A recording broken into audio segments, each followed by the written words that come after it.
Hello everyone. आज के इस वीडियो सेशन में हम collection of questions asked in examinations conducted by staff selection commission SSC कर्मचारी चयन आयोग द्वारा आयोजित परीक्षाओं में पूछे गए प्रश्न का संग्रह देखने जा रहे हैं। ये इस तरह के सीरीज का सेट 2 है। आज के इस सेशन में मैंने 10 क्वेश्चंस एसएससी सीजीएल टायर 2 के जिसके की पेपर 2020 अक्टूबर नवंबर महीने में हुए थे उनसे लिए हैं। पहला सेट भी इसी एसएससी सीजीएल टायर 2 2020 में जो एग्ज़ाम हुआ था, एक्चुअली ये एग्ज़ाम तो 2020 में हुआ, पर ये 2019 के नोटिफिकेशन का एग्जामिनेशन था, जिसका कि टायर 1 एग्जामिनेशन मार्च 2020 में और अक्टूबर नवंबर में इसका टायर 2 एग्जामिनेशन हुआ था। उसके 10 क्वेश्चंस हमने सेट 1 में भी देखे थे। 10 क्वेश्चंस हम आज के भी इस सेशन में देखने जा रहे हैं। आज के इस सेट में हम जो है स्टैट्स या डेटा एनालिसिस कह लीजिए, उसके 2 क्वेश्चंस देखेंगे। ज्योमेट्री के भी 2 क्वेश्चंस देखेंगे। प्रॉफिट एंड लॉस के 2 क्वेश्चंस देखेंगे, जिसको कि हम कमर्शियल मैथमेटिक्स कह सकते हैं। ट्रिगोनोमेट्री के भी 2 क्वेश्चंस देखेंगे। कंपाउंड इंटरेस्ट का 1 क्वेश्चन और लेबर एंड वर्क का 1 क्वेश्चन हम आज के सेशन में देखेंगे। आइए आज के सेशन की शुरुआत करते हैं।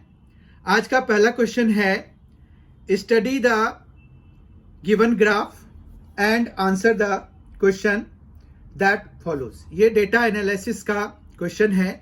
इसको आप स्टैट्स के अंतर्गत भी पढ़ते हैं। इसमें एक डेटा दिया हुआ है, distribution age wise of patients being treated in a hospital in a city, और यहाँ पर ये एक्स एक्सिस के अलोंग एज इन ईयर्स दिया हुआ है और ये नंबर ऑफ पेशेंट्स दिए हुए हैं वाई एक्सिस पे। इसके ऊपर भी नंबर्स लिखे हुए हैं। तो यहाँ पर इसको देखकर हमें ये आंसर करना है जो क्वेश्चन इसके बेसिस पर पूछा गया है। The number of patients aged 10 or more years but below 40 years is what percent less than the number of patients aged 50 or more years but below 80 years। अब यहाँ से हमें डेटा से देखना होगा कि number of patients aged 10 or more years but below 40 years, मतलब 10 यहाँ पर है और 40 यहाँ पर है। तो हमें ये 3 जो रेक्टेंगल्स हैं वो हमें देखना है, उसके नंबर्स हमें नोट करने हैं। तो अगर आप देखें तो ये 14 है, ये 20 है और ये 24 है। ठीक है, तो इस तरह से अगर हम देखें तो 10 और मोर और लेस देन 40 के लिए हमारे पास यहाँ पर इस तरह से हो सकता है कि एज अगर x हम ले लें तो 10 less than x less than 40 के लिए हमारे पास नंबर ऑफ पेशेंट्स जो हैं वो 14 प्लस 20 प्लस 24, यानी कि कुल मिलाकर 58 हो जाएंगे। फिर हमें दूसरे सेक्शन में देखिए, what percent less than the number of patients aged 50 or more years but below 80 years। तो 50 और more but below 80, तो ये वाले सेक्शन में ये जो 3 रेक्टेंगल्स हैं उन पर के नंबर्स हमें देखने हैं। एक है 32, दूसरा है 26 और तीसरा है 22। ठीक है, तो यहाँ पर जो एज वाइज अगर हम चलेंगे तो ये है कि 50 से ज़्यादा और 80 से कम। तो ये है हमारा 32, 26 और 22। जब हम इनको ऐड करेंगे तो हमें 80 मिलेगा। ठीक है, इस तरह से हमने दोनों के नंबर निकाल लिए। अब ये कह रहे हैं कि what % less than the number of patients aged 50 और मोर। तो ऑब्वियस सी बात है, 50 और 80 के बीच में जो 50 से लेके 80 ईयर्स तक के जो पेशेंट्स हैं वो उनके नंबर हैं 80, और जो 10 से 40 तक के हैं वो है 58। तो ऑब्वियस सी बात है कि 10 और 40 वाले कम हैं, और कितने कम हैं पहले वो निकालेंगे, तब जाके हमें परसेंटेज निकलेगा। तो रिक्वायर्ड परसेंटेज अगर हमें निकालना है तो वो कैसे निकलेगा, जो इनका डिफरेंस है, मतलब 80 माइनस 58। और हमें किस पर निकालना है, what % less than the number of patients aged 50 और more years but below 80 years, मतलब इस पर निकालना है। तो डिनोमिनेटर में ये जाएगा, बहुत अच्छे से समझिए। और परसेंट निकालना है तो इनटू में 100 कराना पड़ेगा। इस तरह से 80 माइनस 58 इज 22, 22/80 इंटू 100 हो गया। ठीक है, अब अगर हम इनको सॉल्व कर दें तो जो भी निकलेगा हमें वही हमारा आंसर हो जाएगा। ठीक है, तो यहाँ पर 2 से ये 11 और ये 40, एक 0 यहाँ से कैंसिल करा दीजिए, तो ये आ गया 110/4।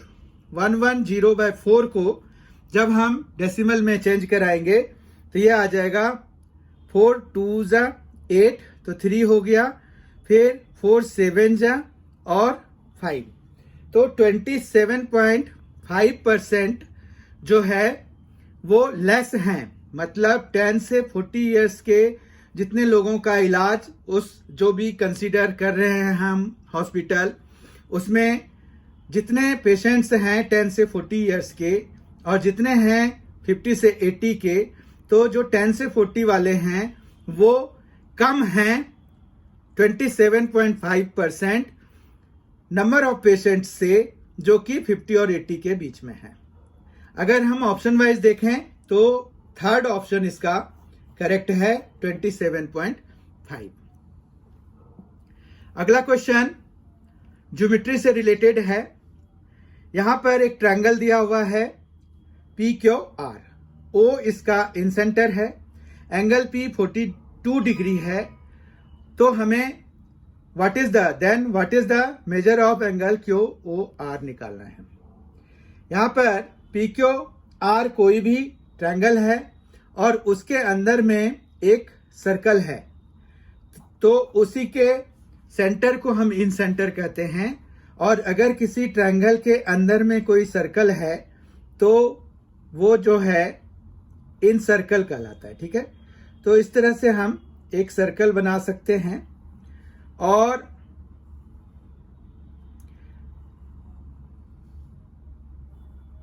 ये हमने एक सर्कल बना लिया, और ये जो सर्कल के बाहर बाहर एक ट्रायंगल भी बना लिया।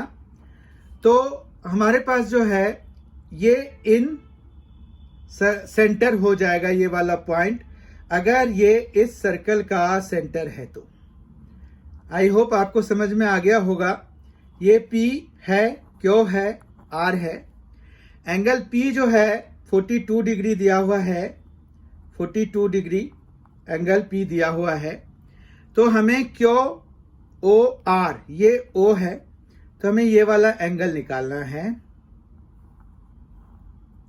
ये वाला एंगल हमें निकालना है QOR, ये O है, QOR एंगल हमें निकालना है। तो हम इसको कैसे निकाल सकते हैं, देखिए, इसको निकालने के लिए आप जो है यहां पर इस एंगल को पूरे को x सपोज कर लीजिए, तो ये वाला जो होगा वो x/2 हो जाएगा। अगर आप इस पूरे को y सपोज करेंगे, ये पूरा x है तो इसीलिए ये आधा x/2 है। ऐसा क्यों है, क्योंकि इस सर्कल को अगर आप देखिए तो Q पॉइंट से दो टेंजेंट्स जा रहे हैं, और ये जो है उसको Q पॉइंट को सेंटर से ज्वाइन करा रहे हैं। तो हमने एक थ्योरम पढ़ा है कि जो एंगल यहाँ पर दो टेंजेंट्स के बीच में बन रहा है वो एंगल बाइसेक्ट हो जाता है line segment joining centre with that point, है ना। मतलब क्यू ओ जो है इस एंगल को दो इक्वल पार्ट्स में बांटेगा।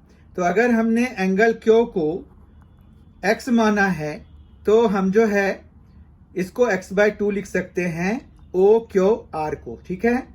इसी तरह से यहाँ पर अगर हमने एंगल R को y सपोज किया हुआ है तो due to the same reason ये हमारे पास y/2 हो जाएगा। ये आधा एंगल जो है ये एंगल y/2 हो जाएगा। समझने में कोई दिक्कत नहीं है। अब अगर देखिए आप तो हमारे पास एंगल सम प्रॉपर्टी से x plus y plus 42 degree, क्योंकि angle P plus angle Q plus angle R 180 degree के बराबर होगा, ठीक है। तो x प्लस वाई हमारा कितना हो जाएगा, ये आ जाएगा 180 डिग्री माइनस 42 डिग्री, ठीक है। 180 डिग्री माइनस 42 डिग्री होता है, कितना होता है, अगर आप इसको माइनस कराएंगे तो ये हो जाएगा 8, 0 में से 2 8, तो ये 7 बचा, 7 में से 4 तो 3, 138 डिग्री, ठीक है। अब हमें यहाँ पर 138 डिग्री किसका आ गया है, x प्लस वाई का आ गया है, मतलब इन दोनों का सम आ गया, ठीक है। अब जो है हमें x/2 प्लस y/2 अगर निकालना है तो हम इसको अगर 2 से डिवाइड करा दें दोनों साइड, क्योंकि ये भी x प्लस वाई है, इसको भी 2 से कर दीजिए, इसको भी 2 से कर दीजिए। तो x/2 y/2 इक्वल टू इसका आधा जो होगा तो ये हो जाएगा 69 डिग्री हो गया। तो अब इस ट्रायंगल को कंसीडर कीजिए आप, ट्रायंगल OQR को कंसीडर कीजिए। ट्रायंगल OQR को जब आप कंसीडर करेंगे तो वहां पर क्या मिलेगा आपको, x/2 प्लस y/2 प्लस जो हमें एंगल चाहिए, कौन सा चाहिए, QOR मतलब ये वाला, ठीक है। और ये बराबर हो जाएगा 180 डिग्री के। फिर x/2 और y/2 की वैल्यू 69 डिग्री आई है, तो हम जो है 69 डिग्री उधर ले जाके माइनस करा देंगे। तो हमें क्या आ जाएगा, angle QOR is equal to 180 degree minus जो इसकी वैल्यू है, तो ये है 69 डिग्री। तो माइनस कर देते हैं तो ये हो जाएगा हमारा 1, 0 में से 9 गया तो 1, यहाँ पर 7 हो गया तो 1 और ये भी 1। तो इस तरह से 111 डिग्री जो है हमारा आंसर हो गया इस वाले के एंगल की वैल्यू के लिए। तो ऑप्शन वाइज अगर देखें तो 4th ऑप्शन हमारा करेक्ट हो जाएगा 111 डिग्री। आई होप कि ये सारा एक्सप्लेनेशन आपको समझ में आ गया होगा।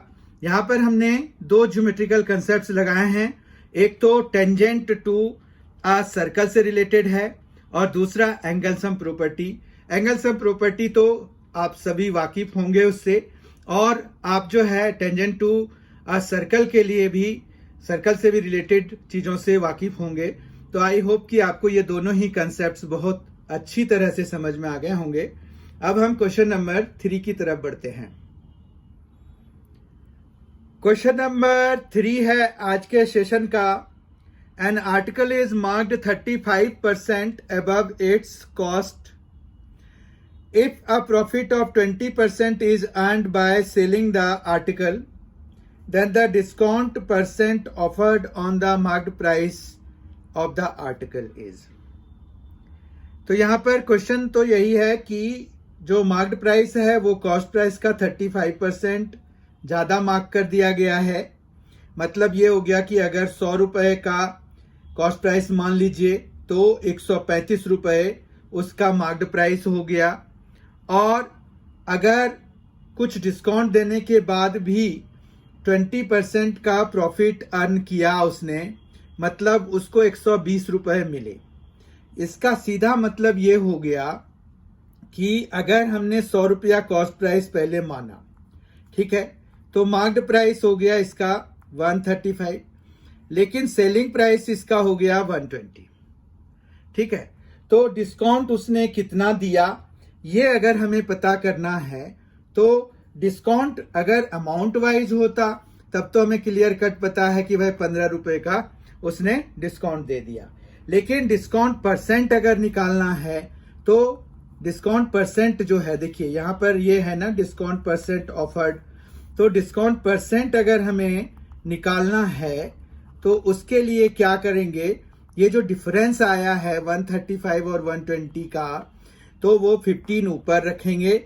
मार्क्ड प्राइस पे डिस्काउंट दिया ना उसने, तो 135 नीचे रखेंगे और 100 से मल्टीप्लाई करा देंगे, जो भी वैल्यू आएगी वही हमारा आंसर हो जाएगा। तो ये 15 9 होता है 135, तो 100/9 हो गया।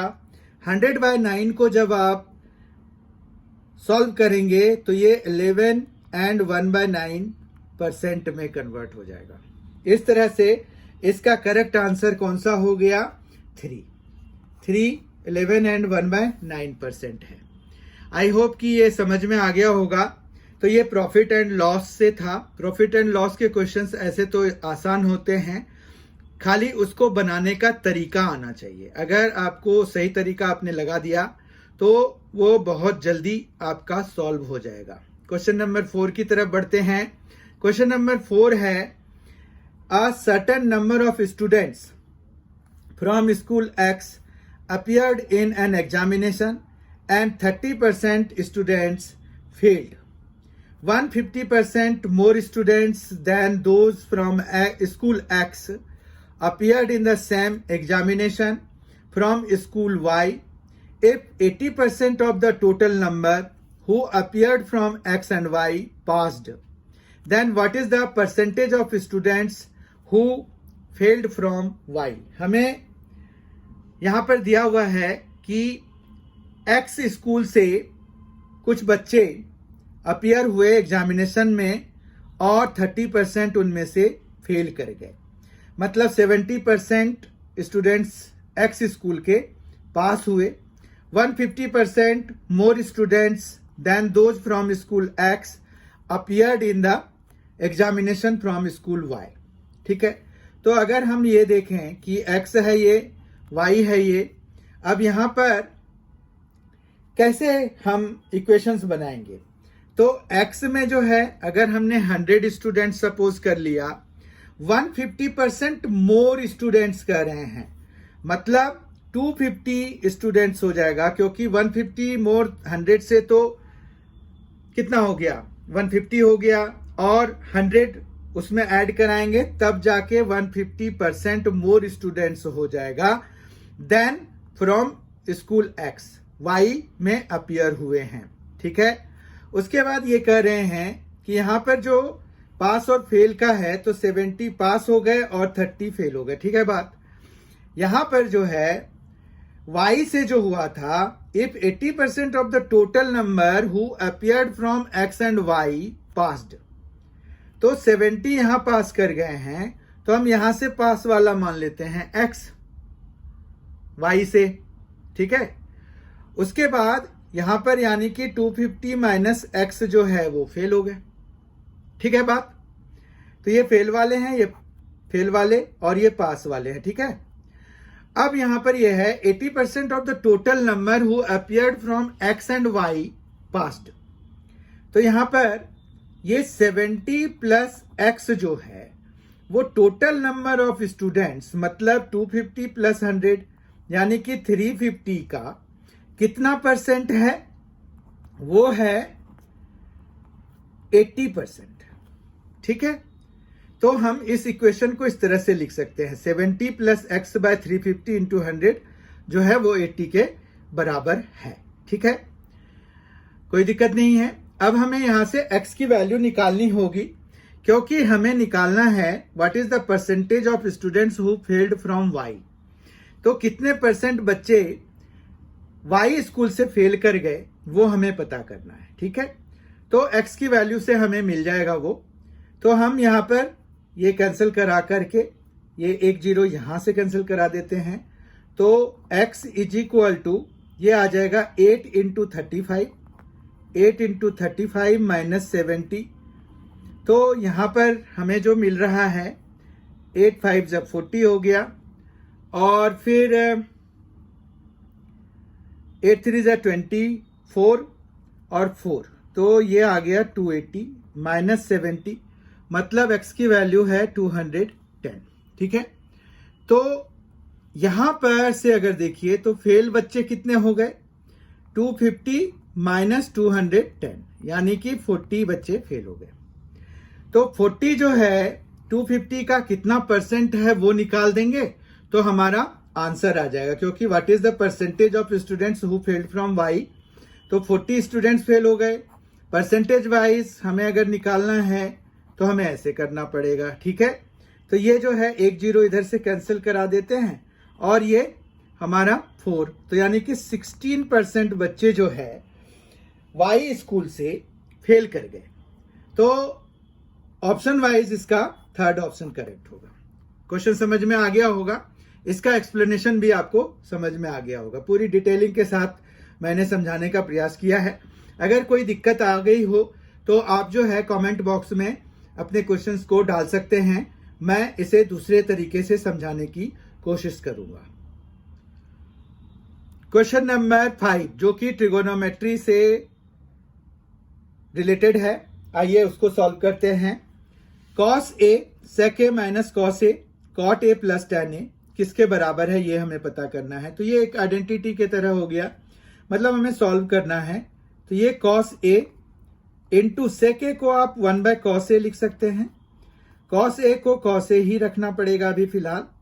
cot a को हम cos a by sin a लिखेंगे, जबकि हम tan a को sin a by cos a लिखेंगे। ठीक है,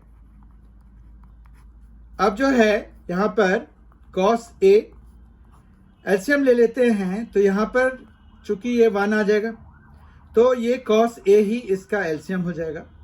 ये आ गया 1 माइनस cos स्क्वायर a, और इधर आ जाएगा आपका cos square a plus sine square a और अपॉन में sine a into cos a। ये कैसे हुआ, तो हमने एलसीएम लिया, तो साइन a और cos a का LCM sine a into cos a आया। cos a will get multiplied with this, sine a will get multiplied with this, क्योंकि हमने जो एलसीएम निकाला है वो दोनों को मल्टीप्लाई करके निकाला है, इसीलिए ऐसा होगा। फिर यहां पर cos a है इंटू 1 माइनस साइन, ये 1 minus cos square a, 1 minus cos square a sign square a के बराबर हो जाता है। ये cos a है हमारे पास, इंटू में cos square a plus sine square a 1 हो जाता है, और sine a into cos a हमारे पास जो एलसीएम का था वो बचा हुआ रह गया। यहां से अगर हम कैंसिल कराएं तो एक साइन और एक साइन कैंसिल हो जाएगा, एक कॉस से कैंसिल हो जाएगा। तो अल्टीमेटली ऊपर जो न्यूमरेटर में अगर हम देखें तो हमारे पास साइन a बचा हुआ है न्यूमरेटर में, आप देखिए, और डिनोमिनेटर में हमें cos a बचा हुआ है। ठीक है, तो नतीजा ये हुआ कि इनको सॉल्व करके हमें क्या बचा हुआ है, tan a बचा हुआ है। तो हमारा आंसर क्या हो जाएगा, tan a हो जाएगा। ऑप्शन वाइज फोर्थ ऑप्शन इसका करेक्ट है। तो इस तरह से हमने क्वेश्चन नंबर 5 कर लिया। क्वेश्चन नंबर 6 पे बढ़ रहे हैं हम। क्वेश्चन नंबर 6 है on selling an article for 123.40, the gain is 20% more than the amount of loss incurred on selling it for 108। मतलब ये है कि 123.40 पर किसी आर्टिकल को बेचने पर जो गेन हो रहा है वो उसी आर्टिकल को 108 रुपए पे बेचने पे जितना लॉस होता उससे 20% ज्यादा है। लॉस के अमाउंट से 20% ज्यादा है, चीजों को समझना पड़ेगा। If the article is sold for 120.75, then what is the gain or loss percent? हमें अगर उसी आर्टिकल को 123.40 की जगह 120.75 पे बेचे, 123.40 की जगह 120.75 की में बेचे, तो हमें जो है गेन या लॉस परसेंट कितना होगा ये हमें पता करना है। ठीक है। तो अगर हम इसमें क्वेश्चन में सीपी को मान लेते हैं एक्स, ठीक है, सीपी को जैसे ही एक्स मानेंगे तो हमारा जो एसपी होगा वो एक इक्वेशन हम बना सकते हैं कि 20% है ना, तो 120/100 या फिर 1.2 लिख सकते हैं इसको, और x माइनस 108। क्यों? x तो इसका कॉस्ट प्राइस है, 108 पर बेचने के बाद ये जो है हमारे पास जो डिफरेंस मतलब जो लॉस आएगा वो उसका 20% ज्यादा है, उससे 20% ज्यादा है, और एसपी है ना तो कॉस्ट प्राइस भी ऐड करना पड़ेगा। मतलब ये तो प्रॉफिट हुआ, ठीक है, ये प्रॉफिट का अमाउंट हुआ, प्रॉफिट की वैल्यू हुई, और ये कॉस्ट प्राइस है, तो cost price plus profit will give us selling price. ठीक बात है, यहां तक कोई दिक्कत नहीं है। अब अगर सेलिंग प्राइस की बात करें तो वो तो 123.40 दिया हुआ है। अब हम अगर इसको सॉल्व करें तो हमारे पास यहाँ पर अगर एलसीएम ये जो डिवीजन कर दें और डेसिमल में ले आए तो 1.2x हो गया, माइनस ये 1.2 इंटू 108, तो ये हो जाएगा 129.6 हो जाएगा। ये जब आप करेंगे तो देखिए 12 8 96 हो गया, 0 से वो फिर और 12 1 ठीक है, और एक डेसिमल लगेगा क्योंकि 1.2 है, और plus x is already there. तो हमें अब इसको बेसिकली सॉल्व करना है।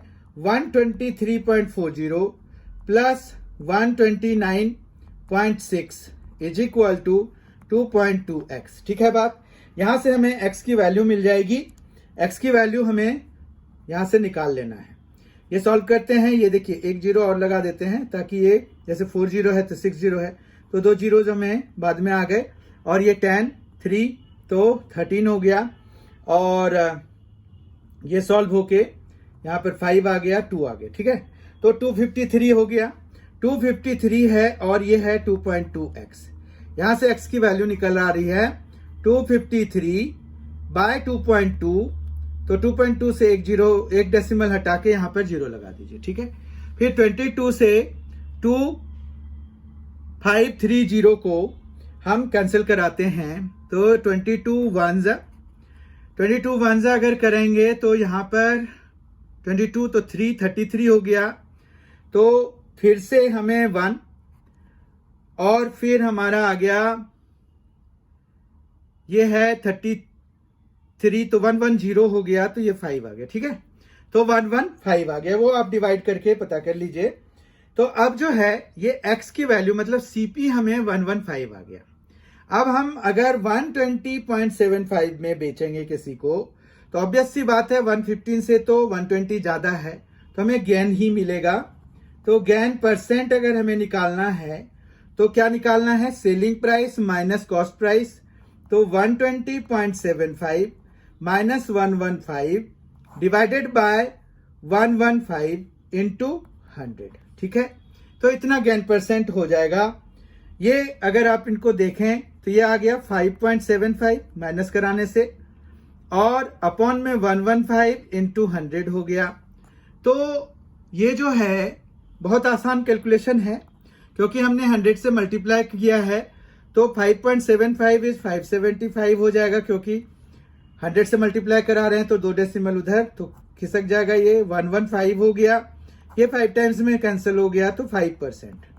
तो गेन जो है 5% का है। ऑप्शन वाइज अगर हम जाएं तो गेन 5% है सेकेंड ऑप्शन में, तो सेकेंड ऑप्शन इसका करेक्ट हो जाएगा। इस तरह से 6 क्वेश्चन हमने कर लिया। ये जो है प्रॉफिट एंड लॉस के सेक्शन में आप पढ़ते हैं। आइए अब अगला क्वेश्चन हम करते हैं, क्वेश्चन नंबर 7। आज का क्वेश्चन नंबर 7 है, Surekha borrowed a sum of money and returned it in 2 equal annual instalments of 5547 each. If the rate of interest was 7.5% per annum compounded yearly, then the total interest paid by her was. यहां हमें total interest paid निकालना है, मतलब उसकी value निकालनी है, उसका amount निकालना है इंटरेस्ट का। ठीक है, अब देखिए यहां पर हमें अगर इंटरेस्ट पेड कितना हुआ तो हमें जो है निकालना पड़ेगा कि आखिर सम कितना बोरो किया गया था। तो द सम बोरोड अगर हम देखेंगे तो द सम बोरोड अगर हम देखें तो कैसे निकलेगा। सम बोरोड के लिए वो जो जितना भी लिया वो प्रेजेंट वर्थ ऑफ, ये जो इंस्टॉलमेंट पे कर रही है वो सुरेखा, उस पर डिपेंड करेगा। तो प्रेजेंट वर्थ ऑफ 5547 है ना, तो present worth of 5547 due 1 year hence, एक तो ये होगा ड्यू 1 ईयर हेंस, प्लस फिर से present worth of 5547 due 2 years hence. ठीक है, तो इस तरह से प्रेजेंट वर्थ ही हमें निकालना है जो इंस्टॉलमेंट्स बने हैं। ठीक है, तो ये प्रेजेंट वर्थ हम निकालते कैसे हैं। 5547 है, अपॉन में 1 प्लस रेट ऑफ इंटरेस्ट है 7.5, जिसको कि हम 15/2 लिख सकते हैं, और डेसिमल में अगर चेंज करना है तो 15/200 करना पड़ेगा। ठीक है बात। तो यहां पर तो पावर में 1 रखेंगे क्योंकि ड्यू 1 ईयर हैंस चाहिए, और ड्यू 2 ईयर्स हैंस के लिए ये 5547 डिवाइडेड बाय 1 प्लस, क्योंकि रेट ऑफ इंटरेस्ट तो वही सेम है पर यहाँ 2 ईयर्स के लिए पावर 2 डालना पड़ेगा। ठीक है, आई होप ये फॉर्मूला आपको समझ में आ गया होगा। इसमें बहुत ज्यादा समझने की जरूरत नहीं है और इजी भी है। तो ये प्रेजेंट वर्थ का आपको फॉर्मूला याद रखना पड़ेगा। तो उसके बाद जो है हमें सिंप्लीफाई करना है। तो 5547 है, अपॉन में ये जो है 215 हो जाएगा, बाय 200 हो जाएगा, तो 215 और 200 को हम ऊपर कर देते हैं। ठीक है, प्लस दूसरे वाले में 5547 तो रहेगा ही, इनटू में आ जाएगा 200 का स्क्वायर। ठीक है, या फिर कहिए 200 इंटू 200 कर लीजिए, और अपॉन में कर लीजिए 215 इंटू 215। ठीक है, ये हो गया। अब जो है हम कैंसिलेशन वगैरह कराएंगे और आंसर लेके आएंगे। तो 200 है, 5 से कैंसिल कराइए, 40 में हो गया, और ये 43 में हो गया। 43 से जब आप 5547 को कैंसिल कराएंगे तो यहां पर 1 आएगा, फिर 2 आएगा, फिर 9 आएगा। ठीक है, तो ये नीचे अब कुछ भी नहीं है, ये 129 इंटू 40 हमारा ऊपर है, और दूसरा जो है हमारा वो है, यहां पर भी वही बात होगी, 200 है तो ये 40 और ये 43, ये 40 और ये 43 से ये 129 में, और फिर 43 से ये 3 टाइम्स में कैंसिल हो जाता है। ठीक है, तो इस तरह से अगर हम देखें तो हमारे पास क्या क्या आ गया है, 129 इंटू 40 आ गया है। 129 इंटू 40 जब कराते हैं तो वो आ रहा है हमारे पास 5160। ठीक है, और जब हम 4 मतलब 40 तो 1600, 4800 हो जाएगा ना इनका, तो 4800 हो गया, और इनको जब हम सम करा रहे हैं तो ये आ रहा है 9960। ठीक है, यहां तक कोई दिक्कत नहीं है। उसके बाद इंस्टॉलमेंट में जो उसने पे किया है, तो टोटल पेड अगर हम वैल्यू देखें तो टोटल पेड वो जो है वो है 2 इंटू 5547, जो कि सॉल्व होके बनेगा कितना, 94, ये हो गया 11,094। ठीक है, अब जो है इंटरेस्ट पेड इन दोनों का डिफरेंस होगा। ठीक है, तो इंटरेस्ट पेड हम लिख लेते हैं। इंटरेस्ट पेड जो है वो हो गया 11094 माइनस 9960, जो कि सब्ट्रैक्ट कराएंगे तो हमें क्या मिलेगा, एक तो 4 मिल जाएगा लास्ट में, और 9 में 6 तो 3 मिल जाएगा, और फिर 10 में तो 1 और एक 1 बचा रहेगा, तो 1134 मतलब 1134 जो है वो इंटरेस्ट, टोटल इंटरेस्ट पेड हो गया। तो 1134 जो है option wise 2 options, second option इसका करेक्ट है। क्वेश्चन नंबर 8 पर आते हैं। क्वेश्चन नंबर 8 जो है ट्रिगोनोमेट्री से रिलेटेड है। Sine 3a is equal to cos a plus 10 degree है, where 3a is an acute angle, then what is the value of 2 cosec 3a by 2 plus 6 sine square 3a minus 3/2 tan square 3a।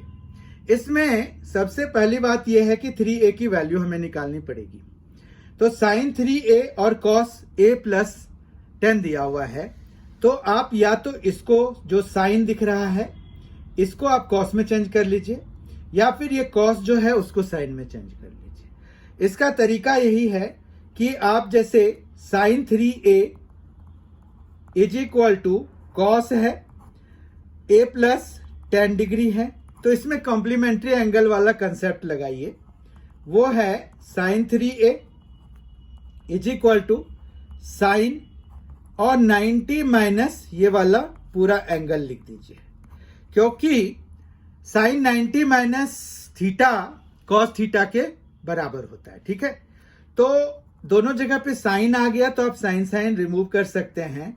तो आपके पास यहां पर फिर simple equation बच जाएगा जिसको कि आपको सॉल्व करना पड़ेगा। ठीक है, ये देखिए ये 90 माइनस 10 है तो ये 80 हो जाएगा, तो 80 माइनस a हो गया, ये a इधर लाएंगे तो प्लस a हो जाएगा, तो 3a प्लस a तो 4a हो गया, और ये 80 हो गया। तो इस तरह से a इज इक्वल टू क्या आ गया, 20 हो गया। a अगर 20 हो गया तो 3a हमारा कितना आ गया, 60 आ गया। अब हम वैल्यूज निकाल लेंगे। यहां पर 2 cosec 3a by 2, तो 2 cosec 3a तो 60 है बाय 2 तो 30 हो जाएगा, तो ये 30 degree plus 6 sine square 60 degree ही रहेगा क्योंकि 3a है, अपॉन में कुछ भी नहीं है, माइनस 3/2 है और tan स्क्वायर 60 डिग्री है। ठीक है, तो यहां पर हमें जो वैल्यू मिलेगी वो 2 into cosec 30 degree is 2, right. तो cosec 30 degree is 2 plus 6 into sine 60 degree होता है √3/2, तो √3/2 होगा, लेकिन स्क्वायर है तो इस पे स्क्वायर आ जाएगा, माइनस 3/2 tan 60 डिग्री होता है √3, इसका स्क्वायर। उसके बाद जो है सॉल्व करेंगे तो ये 4 आ गया, प्लस 6 इंटू √3 का स्क्वायर 3 होता है, 2 का स्क्वायर 4 होता है, तो इसका जो स्क्वायर है वो 3/4 आ जाएगा, माइनस 3/2 इंटू √3 का स्क्वायर 3 हो जाएगा। यहां से अगर देखें तो ये 2 और ये 3, तो बेसिकली ये 4 प्लस 9/2 हो गया, और ये भी माइनस 9/2 है, ये 9/2 कैंसिल करा दीजिए तो आपको 4 आ गया आंसर। ठीक है, अगर ऑप्शन वाइज देखें तो सेकंड ऑप्शन इसका करेक्ट हो जाएगा क्योंकि वो 4 है। ठीक है, आपको ये समझ में भी आ गया होगा। पहले ऐसे क्वेश्चन में हमें जो एंगल दिया होता है वो निकालना पड़ता है, और हमें ये भी वेरीफाई करना पड़ता है या नजर में रखना होता है कि 3a जो है एक्यूट होना चाहिए। तो ये देखिए ये लेस देन 90 डिग्री है, यहां से ये कंफर्म हो रहा है कि 3a हमारा एक्यूट एंगल है। आइए अब क्वेश्चन नंबर 9 करते हैं। क्वेश्चन नंबर 9 है लेबर एंड वर्क पे बेसिस पर। तो यहां पर है A can do a piece of work in 15 days, B is 25% more efficient than A and C is 40% more efficient than B. A and C work together for 3 days and then C leaves. A and B together will complete the remaining work in. Question में यहां पर यह है कि आपको एक जो A है वो 15 डेज में काम को पूरा कर रहा है, तो एक दिन में जो है work done by A in 1 day हम पहले निकालेंगे, ठीक है। वो निकल जाएगा 1/15, क्योंकि 15 डेज में वो पूरा काम कर रहा है, तो एक दिन में 1/15 वर्क ही काम वो कर रहा है ए, ठीक है। फिर अगर हम देखें तो work done by be in 1 day अगर हम निकालना चाहते हैं तो वो 1, यहां पर ये है कि बी जो है वो ए से 25% मोर एफिशिएंट है, तो मतलब वो जो काम करेगा वो 1.25 करेगा। ये समझ में आया आपको? 25% मोर है तो 1.25 पार्ट काम हो जाएगा, मतलब 1/15 इंटू 1.25, ठीक है, क्योंकि 25% मोर एफिशिएंट है। अगर हम इसको सॉल्व करें तो हमें जो है यहां पर क्या मिलेगा, 1.25 और 15 है तो 12 हो जाएगा, ठीक है। तो मतलब 1/12 जो पार्ट ऑफ द वर्क है वो कर लेगा बी, ठीक है।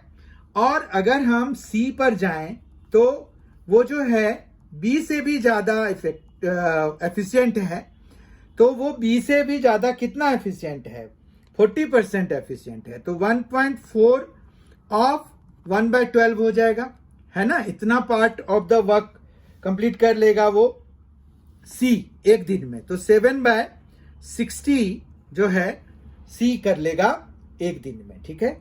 अब हम ये देखना चाहते हैं कि ए और सी जो है, पहले तो यहां पर ए और बी जो है वो together will complete the remaining work पूछ रहे हैं, और उससे पहले ए और सी ने 3 दिनों तक काम किया था और फिर सी छोड़ के चला गया, ए कंटिन्यूड। तो यहां पर यह है कि ए और सी ने 3 दिन में जितने काम किए उसको हम 1 में माइनस करके ये पता करेंगे कि आखिर ए और सी ने मिलके कितने काम किए, ठीक है ना बात। तो यहां पर ए और सी की बात कर रहे हैं तो ए और बी की बात कर रहे हैं, यह है। तो ए और सी 3 दिन में कितना काम कर पाए वो निकालने के लिए ए हमारा है 1/15 और प्लस सी है हमारा 7/60, तो ये हो जाएगा 7/60 हो जाएगा यहां पर, ठीक है, क्योंकि ये 7/60 पार्ट ऑफ द वर्क, तो 3 डेज में ये दोनों मिलके कितना कर रहे हैं ये हम निकालेंगे पहले तो। और उसके बाद हम ये मान लेते हैं कि रिमेनिंग जो काम है जो कि हमें 1 माइनस करके निकलेगा 3 इंटू 1/15, मतलब ए ने जितना किया और सी ने जितना किया वो 3 डेज में कितने हुए काम, 1 में माइनस करके फिर हम ये सपोज कर लेते हैं कि ए और बी जो है बाकी रिमेनिंग काम को x डेज में कर रहे हैं, तो x इंटू ए और बी की बात है तो a तो 1/15 काम कर रहा है और b जो है 1/12 काम कर रहा है, ठीक है, यहां तक कोई दिक्कत नहीं है। उसके बाद जो है ये 1 माइनस 3 इंटू, फिर हम एलसीएम ले लेते हैं तो ये 60 हो गया, तो ये आ गया 4 प्लस यहां पर कितना आ जाएगा 7, ठीक है बात, और ये 3 से ये 20 हो जाएगा और इधर आ जाएगा x इंटू, जब हम इनका करेंगे तो ये आ जाएगा 60, एलसीएम हो जाएगा, और यहाँ पर 4 यहाँ पर 5 यानी कि 9 हो जाएगा, तो 9x/60 हो जाएगा। और जब हम इनको सॉल्व करें, अगर हम यहाँ 60 रहने देते तो ज़्यादा आसानी से सॉल्व हो जाता।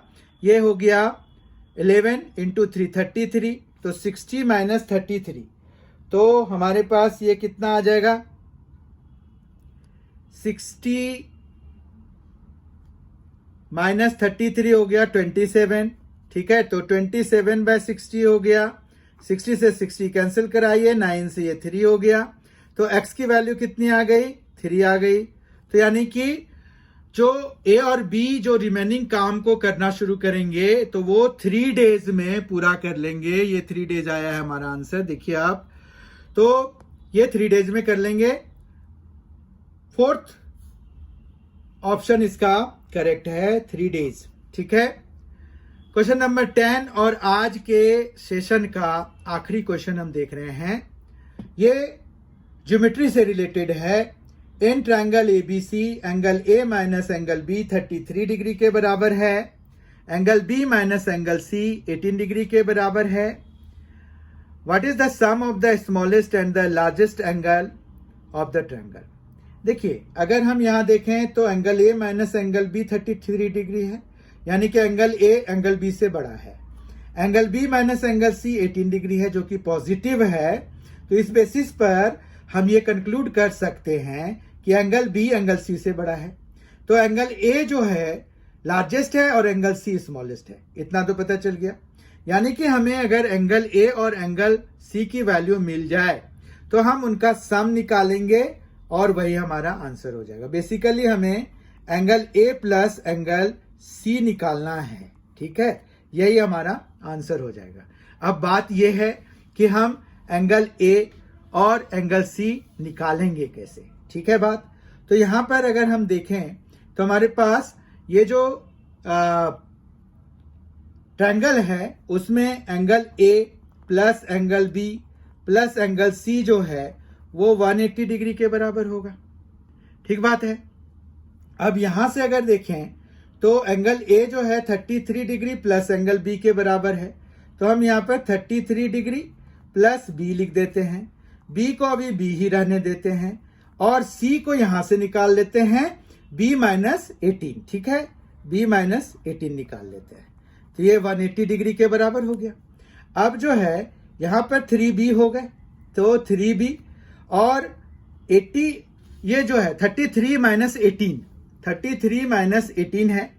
तो ये कितना हो जाएगा, आप देखिए इसको, ये हो जाएगा 15। ठीक है, ये हम इधर ले जाके माइनस कराएंगे तो 180 माइनस 15 कितना हो जाएगा 165। ठीक है, 165 हो गया। तो b हमारा आ गया 165/3। तो 3 5s और 3 5s, तो 55 डिग्री जो है एंगल बी की वैल्यू आ गई। अब एंगल बी अगर 55 आ गया तो ए है हमारा 33 प्लस एंगल बी, मतलब 33 प्लस 55, तो ये हो गया 88 डिग्री। ठीक है, और एंगल सी जो है वो हमारा है, एंगल सी हमारा है 18 डिग्री बी में माइनस होके, तो 55 माइनस 18 करा देंगे, 55 माइनस 18 करा देंगे तो ये आ जाएगा 7 और 3 37 डिग्री आ जाएगा। ठीक है, और जब हम दोनों का सम कराएंगे तो हमें क्या मिलेगा, इन दोनों का सम करा देते हैं। 8 प्लस 7 5 15 हो गया ना, और 8 3 11 प्लस 1 12, तो 125 डिग्री। तो इन दोनों का सम है 125 डिग्री। ऑप्शन वाइज देखिए तो सेकेंड ऑप्शन इसका करेक्ट है। इस तरह से आज हमने 10 क्वेश्चंस देखे जो कि एसएससी सीजीएल टायर 2 में आए हुए क्वेश्चंस थे। इसमें हमने जो है अलग अलग सेगमेंट से, अलग अलग सेक्शन से हमने क्वेश्चंस डील किए, क्वेश्चंस को सॉल्व किया। स्टैट्स के 2 क्वेश्चंस देखे, ज्योमेट्री के 2 क्वेश्चंस देखे, प्रॉफिट एंड लॉस के 2 क्वेश्चंस देखे, ट्रिगोनोमेट्री के 2 क्वेश्चंस देखे, कंपाउंड इंटरेस्ट का 1 और लेबर एंड वर्क से रिलेटेड 1 क्वेश्चन देखा। तो इस तरह से आई होप कि आपको ये सभी कंसेप्ट्स काफी क्लियर हुए होंगे, और अगला सेट लेकर मैं आपके सामने में बहुत जल्दी ही आऊंगा। तब तक के लिए thank you so much for being with us. Thanks a lot. Enjoy yourself.